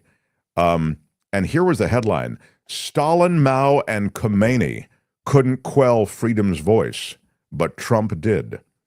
The world's autocrats are doing somersaults about the silencing of the Voice of America. It was on the air 8 weeks after Pearl Harbor, and it became instrumental in getting the word out from the American perspective. And it wasn't just to Europe. It was to Asia. It was all around the world. It was a critical link to an American perspective. And Adolf Hitler couldn't silence it, he notes here. Joseph Stalin and his successors, right up through Vladimir Putin, couldn't silence it. Mao Zedong and his successors through Xi couldn't silence it.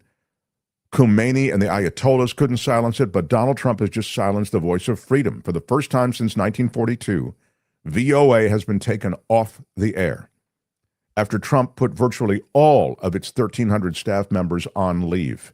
The administration also shut down VOA's sister outlets, Radio Free Europe, Radio Liberty, and Radio Free Asia. The so-called beacon of freedom, VOA, has now been discarded by its own government like a dirty rag, said the Chinese Communist Party's international media outlet. They celebrated, essentially, the end of Voice of America. They call it a lie factory, the Communist International Media, Chinese Communist Party's media outlet, does. It celebrated the silence of this lone voice for truth in China. Quote, from smearing human rights in China, Xinjiang, to hyping up disputes in the South China Sea, from supporting Taiwan independence forces to backing Hong Kong rioters, from fabricating the so-called China virus narrative to promoting the claim of China's overcapacity, almost every malicious falsehood about China has VOA's fingerprints all over it. That's what they said, the Communist Party. And it concurred with Elon Musk's view that VOA is, quote, just radical left crazy people talking to themselves. That's what the Chinese government is doing. They're quoting Elon Musk about Voice of America. And it goes on and on. And what Milbank's piece does is it just quotes the celebration that exists not only in China, but in Iran, where VOA is officially banned as an enemy broadcaster, they call it. And they celebrated the shutdown of VOA. In Russia also, they celebrate the demise of the VOA news outlet there. So combined with the Trump administration's canceling of most foreign aid, the silencing of Voice of America, which boasted a weekly audience of, anybody want to guess? 360 million people in nearly 50 languages, signals the complete surrender of U.S. soft power influence gained over decades using means other than warfare. We talk about soft power on the show all the time because I think it's so important, and this is part of it. You don't need to use guns and bombs. The influence of America, the influence of American, the precepts that are associated with American democracy, freedom, liberty, freedom of speech. These are things that may be vanishing now, but they really were a rallying cry for many, and it helped extend the reach of this country in a positive way, and VOA was part of it. So obviously USAID is a big part of it too, right? Making a difference with health and raising up so many of the communities worldwide that need help, and they get it from America.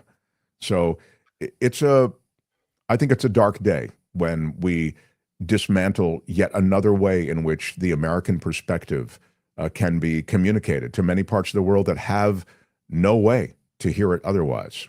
So, some breaking news, because you just mentioned USAID.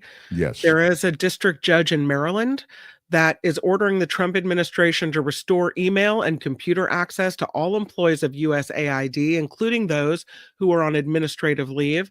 The ruling, according to the judge, said the dismantling of USAID likely violates the Constitution. Oh, wow. That is big. Yeah. Mm-hmm. Yeah. Common misconception, says J.R. Ward. Elon buys his internet from the major telecoms and then sells it. Oh, that's interesting. I didn't know that, and we'll check that. Kim, maybe your people on The View can check that out. And, Yeah. J.R. Ward, thank you for pointing it out. Yeah. And finally, Tom pointed this out. They came to me with tears in their eyes. They said, "Sir, please release the JFK files." They were crying. They said, "Sir, please, no redactions." Good stuff. Thanks, everybody, for leaving us all the different thoughts on so much going on. I do want to mention, again, it is the start of Mark's Madness tomorrow. In fact, Now, you should... Mark's Madness! A link to the brackets for Mark's Madness under this video. And you'll also find explainer videos as to what the different drops are that play off against each other. You'll find those on our channel. Albert and I did one of them, and Albert did one of, I think he did video by himself to show you kind of how to sign up and be part of things. It's a lot of fun, and even if you don't have a bracket, you can still vote. You'll vote in the post section of our channel, so definitely subscribe so you can participate in that. It's a really fun, it begins tomorrow. It usually really is it's a good time. Yes. If you haven't yet, consider being a Patreon or PayPal supporter of this channel. It's the way we keep the lights on, and there are links to Patreon and PayPal underneath this YouTube offering, underneath all our videos. And if you're listening across the various podcast networks, it's themarkthompsonshow.com, and then there are links, live links to both Patreon and PayPal there, themarkthompsonshow.com. And if you have anything you want to tell us, you want to yell at me because I didn't apologize enough for saying anything that was even mildly critical of The View from a format standpoint, you can write to the Mark Thompson Show at gmail.com. The Mark Thompson Show at gmail.com. All right. Kim is doing the after party live now. I'll write it and we'll do it live. Yes. And Tony, thank you. I'm Shadow Stevens for the Mark Thompson Kim, Show. thank you. Bye-bye. Out of time. Bye-bye. We're out of time. Thank you, Tony. Thank you, Kim. Thank you, everybody. Until tomorrow. Bye-bye.